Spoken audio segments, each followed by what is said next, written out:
Revelation 27. When the 1,000 years are over, Satan will be released from his prison.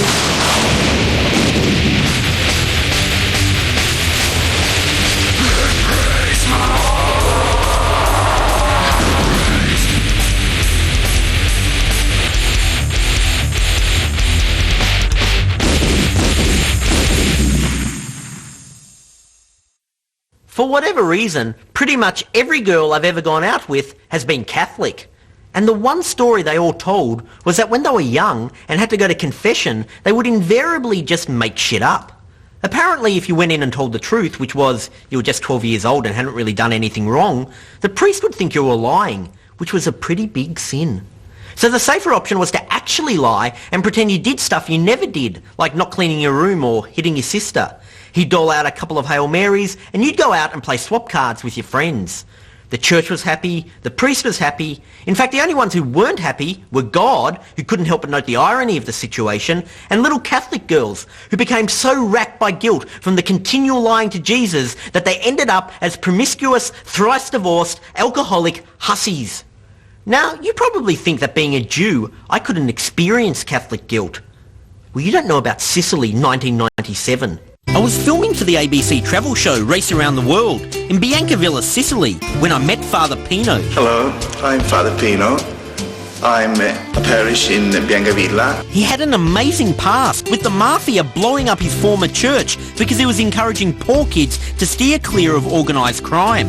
He was now considered a local hero. Whilst I was in town, he offered to put me up at his seminary. He said he had another place to stay and I could sleep in his bed. I gratefully accepted. I've got to admit, it was a bit awkward sleeping in a priest's bed, but it was free accommodation and I was travelling cheap. I was there for a number of days having a fantastic time. Then one morning, as I was about to head out for the day, it happened. My Walkman ran out of batteries. I suppose I could have just gone out and bought some, but I was on a really tight budget. Then I saw it across the room. Father Pino's remote control.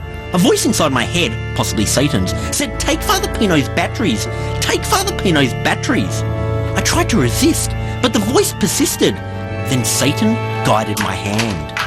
I'll never forget that day. I knew what I was doing was wrong and I should have pressed stop, but the music was just too damn smooth.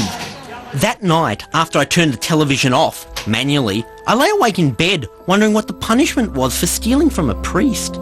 I tried to distract my conscience by listening to the Walkman, but the batteries were flat. The sin was irreversible. Two things stood clearly in my mind: the theft of the batteries and the really hot waitress in the cafe. For the second time that day, Satan guided my hand. I awoke the next morning and felt awful about what I'd done, consumed by a newfound Catholic guilt. That was 6 years ago. I've lived with the guilt of whacking off in a priest's bed from whom I stole batteries from ever since.